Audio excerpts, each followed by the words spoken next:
আসসালামু আলাইকুম সবাইকে। দুইটা বিষয় নিয়ে কথা বলবো। একটা হইতেছে এখন বর্তমান সময়ে আলোচনা সমালোচনা দুইটা নিয়ে হইতেছে। একটা হইতেছে হামরা চৌধুরী আর একটা হচ্ছে সাকিব আল হাসান, এর মধ্যে কে বড় সুপারস্টার বাংলাদেশে। তো যারা এসব সমালোচনা করতেছে, সমালোচনা করে বা এটা নিয়ে তর্ক বিতর্ক জড়াইতেছে, তাদেরকে কিছু কথা বলি।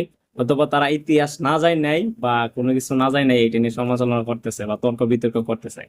বাংলাদেশের সুপারস্টার বলা গেলে সাকিব আল হাসানই। কারণ উনি যা করছে দেশের জন্য, বা উনি শুরু থেকেই সবকিছু করছে। হামজা যদি এখনো পর্যন্ত বাংলাদেশের হয়ে একটা ম্যাচও খেলে নাই, তো উনি সাকিবের সাথে কম্পেয়ার তো করতে পারে না। হয়তো উনি যদি বাংলাদেশে হতে পারে, তখন সে বাংলাদেশের সুপারস্টার হয়ে উঠবে, মানে সে ভবিষ্যৎ সুপারস্টার।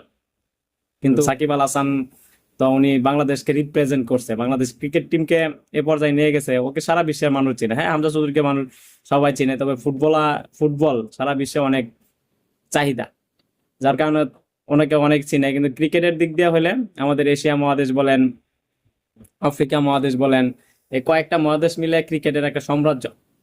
যার কারণে এখানে সবাই সাকিব আল হাসানকে চিনে, সাকিব আল হাসানকে ভালোভাবে চিনে।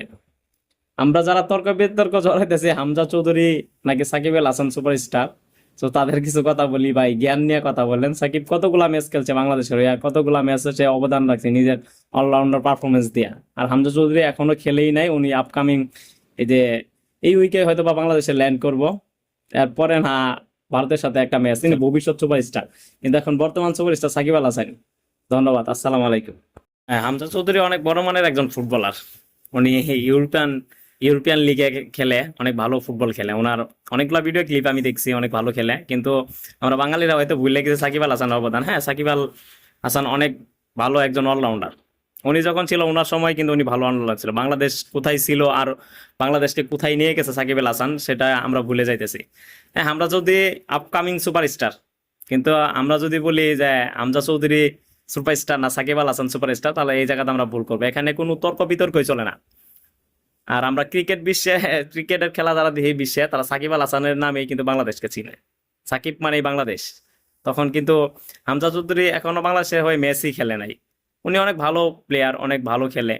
সারা বিশ্বে ওনার নাম ডাক আছে, ভালো ভালো ইউরোপিয়ান লিগে ভালো একটা ক্লাবে খেলা, ভালো একটা অবস্থানে আছে। কিন্তু বাট সুপারস্টার সাকিব আল হাসান, উনি কিন্তু বাংলাদেশকে এ পর্যায়ে নিয়ে গেছে। কোথায় ছিল বাংলাদেশের অবস্থান আপনারা বুঝেন, আর এখন কোথায় আছে বাংলাদেশের অবস্থান। এখন সাকিব আল পঞ্চপাণ্ডবের কিন্তু কেউই নাই।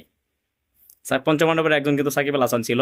হয়তো তার রাজনৈতিক কেরিয়ারে যদি না জড়াইতো, হয়তো উনি আরো ম্যাচ খেলতে পারতো, আমাদের অনেক ভালো একটা ভালো কিছু আমাদের উপহার দিতে পারতো। কিন্তু হামজা চৌধুরী আর সাকিব আল হাসান যারা আমরা জড়াইতেছি এটা নিয়ে, এটা টোটালি আমরা বোকামি করতেছি। যার যার অবস্থান থেকে তাই তাই সুপারস্টার, কিন্তু বাংলাদেশের সুপারস্টার সাকিব আল হাসানই। ক্রীড়া জগতের সুপারস্টার যদি বলা হয়, তাহলে এটা হলো সাকিব আল হাসান। ধন্যবাদ সবাইকে।